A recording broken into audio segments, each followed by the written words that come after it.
ይህ ድንቅና አስተማሪ ታሪክ ከአዶናይ ጋር በማመሳሰል ወደ እናንተ ስናቀርብ በምክንያት ነው። ውድ ወገኖቻችን ከዚህ ይዘት እንደምታተርፉበት በማመን ይህ የስፖርት ኃይል ስፖርት ለአይቮሪ ኮስት የዋለላት ውለታና የታላቁ የእግር ኳስ ተጫዋች የዲዲየር ድሮጎባ አገሩ ከሰው እልቂት ያዳነበት የእርስ በርስ ጦርነት እስከ ወዲያኛው ያከተመበት ልዩ ክስተት ነው። ይህ መልእክት ለአዶናይ እንድታደርሱልኝ የፈለኩበት ምክንያት ቀጥዬ ማቀርብላችሁ ይሆናል። አዶናይ በዚህ ወቅት በኢትዮጵያ በጣም ዕውቅና ያተረፉ ኢትዮጵያውያን ቀዳሚ የሆነ ሰው ነው። ሰላም የጎቢኒ ዩቲዩብ ቻናል ቤተሰቦች ሰላማችሁ ይብዛ፣ ባላችሁበት ሰላምና ፍቅር ይብዛላችሁ። ይህ ቪዲዮ ላይክ በማድረግና ቻናሉ ሰብስክራይብ በማድረግ ይጀምሩ። ይህ ማቀርብላችሁ ይዘት ልብ ወለድ ይመስላል፣ ነገር ግን እውነተኛ ታሪክ ነው። የምዕራብ አፍሪካዊቷ የአይቮሪ ኮስት ታሪክ በፈረንጆቹ አቆጣጠር መስከረም 19 2002 ዓመተ ምህረት የተጀመረው የአይቮሪ ኮስት የእርስ በርስ ጦርነት አገሪቷን ለሁለት ከፋፍሏታል። በወቅቱ ከነበረው የአገሪቱ ፕሬዝዳንት ሎረን ባግቦ የአገሪቱን ደቡባዊ ክፍል ሲይዝ ዘኒ ፓወር በሚል የሚታወቀው ግላሜ ሴሮ የሚባል ሰው የሚመራው ደግሞ የሀገሪቱን ሰሜናዊ ክፍል በመያዝ እርስ በርስ ሲዋጉ ነበር። ለ3 ዓመታት ያክልም ተዋግተዋል። በርካታ ዜጎች ለሞትና ለአካል ጉዳትም ተዳርገዋል። የዚህ የዓለማችን የእግር ኳስ ኮከብ የሆነው ዲዲየር ድሮጎባ ለአገሩ ትልቅ ውለታ የዋለላት በዚህ ወቅት ነበር። ታዲያ ይህ ክስተት ለሰላም መነሻ ይሆናል ብሎ ያሰበም አልነበረም። ዲዲየር ድሮጎባ በፈረንጆች አቆጣጠር በ1978 በአይቮሪ ኮስት አቢጃን ከተማ ተወለደ። በ5 ዓመቱ በፈረንሳይ ለሚገኘው አጎቱ ተላከ። ከ3 ዓመታት በኋላም ወደ ወላጆቹ ወደ አይቮሪ ኮስት ተመለሰ። በአገሩም ብዙ ሳይቆይ ወደ ፈረንሳይ ተመለሰ። ወላጆቹም ተከተሉት። ድሮግባ የ15 ዓመት ታዳጊ ሲሆን በፈረንሳይ የወጣቶች እግር ኳስ ክለብ ተቀላቀለ። ብቃቱ ለማሳየትም ብዙ ጊዜ አልወሰደበትም።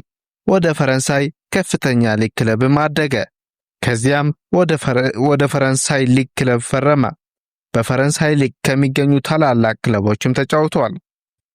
ከዚህ በኋላ ነው ለእንግሊዝ ፕሪሚየር ሊግ ክለብ ለቼልሲ የፈረመው። ቼልሲ በዲዲየር ድሮጎባ ብቃት ዋንጫ እንዲያነሳ አስችሏል። ወደ አይቮሪ ኮስት ልብ ወለድ የሚመስለውን ታሪክ ልመልሳችሁ። በፈረንጆቹ አቆጣጠር በ2000 ዓመተ ምህረት በጀርመን ለሚካሄደው የዓለም ዋንጫ አፍሪካን ለሚወክሉ 5 ሀገራት ለማጣራት ውድድሩን በ2005 ዓመተ ምህረት እየተካሄደ ነው። ሀገረ አይቮሪ ኮስት ከተደለደለችበት ሀገራት በደርሶ መልስ ጨዋታዎችን እየተጫወተች ነው። ቀኑ በፈረንጆቹ አቆጣጠር ጥቅምት 5 ቀን 2005 ዓመተ ምህረት ነበረ። ለአይቮሪ ኮስታውያን ልዩ ቀን ሆነላቸው። ሀገራቸው በነ ዲዲየር ድሮጎባ ወደ ዓለም ዋንጫ ተቀላቀለች። በሀገሪቱ ወደ ወገናቸው ሲተኮሱ የነበሩ አፈሙዞች ወደ ሰማይ የደስታ የተኩስ ድምፅ በመላ አገሪቱ ሲተኮስ ነበር። ዜጎቿም የጥይት ድምፅ ለደስታ ሲሆን ለካ ደስ ይላል የሚል አስተያየት ሲሰጡም ነበር።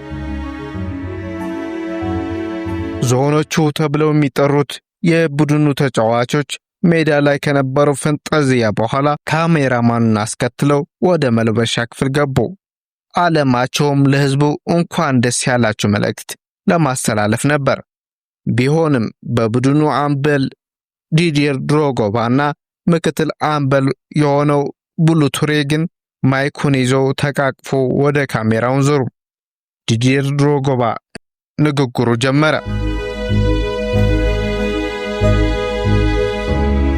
ውድ የአገሬ ሕዝቦች ሆይ፣ በተለያየ ጽንፎች ሆናችሁ ጦርነት ያወጃችሁ ኃይሎች፣ የአይቮሪ ኮስት ወንዶችና ሴቶች ሁሉ በሰሜን፣ በደቡብ፣ በምዕራብ፣ በምስራቅ የምትገኙ ዛሬ ሁሉም አይቮሪ ኮስታውያን አብሮ መኖር እንደሚችሉና የጋራ ዓላማ ይዘው መጫወት እንደሚችሉ አረጋግጠናል። ወደ ዓለም ዋንጫው አልፈናል። በዓሉ ህዝቡ አንድ ማድረግ እንደሚችል ያመንን ዛሬ ተንበርክከን እንማጸናለን ሲሉ ሁሉም ተጫዋቾች ተንበርክከው ተማጸኑ።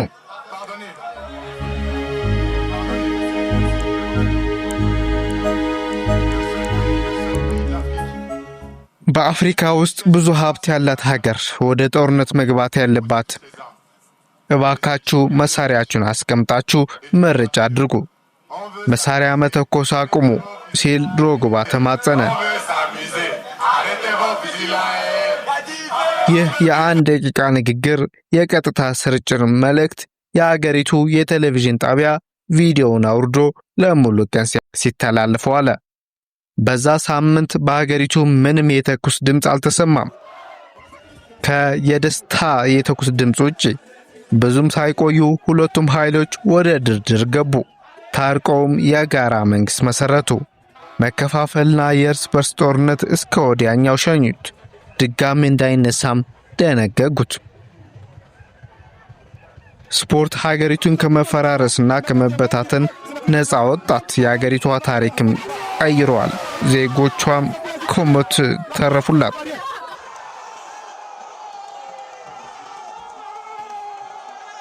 በዚህ አንድነታቸው ሁለት ጊዜ የአፍሪካ ዋንጫን አሸንፏል። ከዚህ በመቀጠል የምናልፈው ወደ ኢትዮጵያ የቅርብ ጊዜ ትውስታ ነው። በእርግጥ ዲሽታ ጊና የሚባለው የኢትዮጵያ ድምፃዊ በሺዎች የሚቆጠሩ የአዲስ አበባ ነዋሪዎች ከትግራይ ጋር ከነበረው የእርስ በርስ ጦርነት ለማፋፋም ሰልፍ በወጡበት ጊዜ ስለ ሰላም ሰብኳል። ሰላም በመስበኩም የጦርነት ነጋሪት ጎሳሚዎች ሰይፉ ፋንታሁን በተባለው የኢቢኤስ ቴሌቪዥን ጣቢያና የሾው ፕሮግራም ይቅርታ እንዲጠይቅ በማድረግ ወደ ገጠር ገብቶ ኑሮ እንዲጀምር አድርገውታል። የጦርነት መንፈስ ከረገበ በኋላም ከ1 ሚሊዮን ሰው በላይ ካለቀ ከ100 ሺዎች በላይ ሰዎች ከተፈናቀሉ በኋላ ተመልሰው ይቅርታ ጠይቀውታል። በሽምግልና ይሻላል፣ አፈሙዙ ይበቃል፣ መፍትሄ የለውም። ዕውቁ አትሌት ኃይሌ ገብረስላሴ ከስፖርት መርህ ውጪ በመሆን ጎዳና ላይ በመውጣት ጦርነት ሰብኳል። ከ5 ጥይት 1 ሰው መግደል አያቅተኝም በማለትም ይታወቃል። ስለዚህ እኛ ውጊያችንን እንዋጋበት። ምናልባት እንቅፋት ሆናችሁ የተቀመጣችሁ ካላችሁ ዞር በሉልን ነው።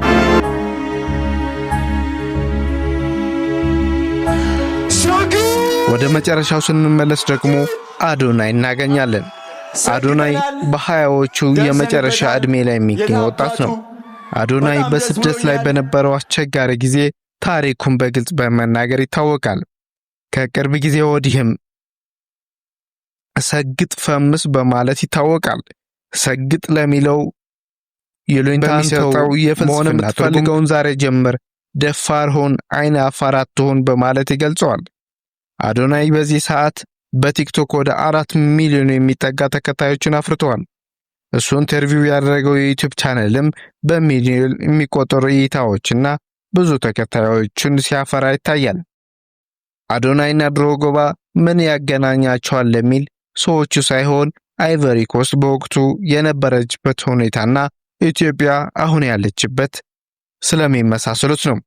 ኢትዮጵያ ከ2 ዓመት በፊት ከትግራይ ጋር በነበረው ጦርነት በስምምነት ጦርነቱ ቢያስቆሙትም ውጥረቱ ግን እስካሁን እንደቀጠለ ነው። በአማራ ክልል አንዳንድ አካባቢዎችም ሰላም እንደሌለ በተለያዩ አጋጣሚዎች እየተነገረ ነው።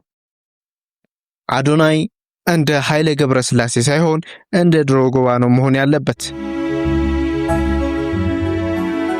አዶናይ ያለው ዕውቅና ተጠቅሞ ጥበብ ጨምሮበት ለሰላም፣ ለፍቅር፣ ለአንድነት እንዲሰራ አንዱና ዋነኛውን ደግሞ ብዙዎቹ ብቅ ብሎ የሚጠፉበት ወደ አንድ ወገን በመለጠፋቸው ነው። አዶናይ ከምንም ከማንም ነፃ ሆኖ ነው መቀጠል ያለበት። ዲዲር ድሮግባ የራሱ ፋውንዴሽን አለው። ከሜሲ ጋር በመሆኑ በአፍሪካ ትምህርት ቤቶች፣ የጤና ተቋማትና ሌሎች መሰረተ ልማቶች በጋራ ይሰራሉ። ድሮግባ ለሜሲ ሩህሩህና ጥሩ ሰው መሆኑን ይመሰክርለታል። ይቺ ምክር ቢጤ ምሳሌ ለብልህ ሰው በቂ ናት። ሁሉም ሰው ለሰላም፣ ለፍቅር፣ ለአንድነት መሰገጥ አለበት። ውድ የጎቢኒ ዩቲዩብ ቻናል ቤተሰቦች ለቻናሉ አዲስ የሆናችሁ ሰብስክራይብ አድርጉልኝ። ቪዲዮም ላይክ በማድረግና ሼር በማድረግ ይተባበሩ። ያላችሁ አስተያየትም በኮሜንት መስጫው ቦታ ላይ አስቀምጡልኝ። ስለተከታተላችሁኝ እና መልእክቱ ስለምታደርሱልኝ አመሰግናለሁ። በሌላ አስተማሪ ይዘት እመለሳለሁ። አመሰግናለሁ። መልካም ቆይታ።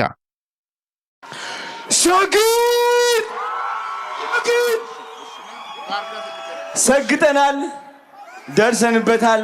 የታባቱ በጣም ደስ ብሎኛል። ዲቻ ቦይስ ድምጼን አትቻለው የጮኩኝ እንግዲህ ይኸው እነዚህ የምትመለከቷቸው ልጆቼ ናቸው፣ የኔ አደራ ናቸው። እነሱን ትልቅ ደረጃ ማድረስ ደግሞ የኔ ዓላማ ነው። 25000 ህፃናትን ማገዝ ፈልጋለሁ።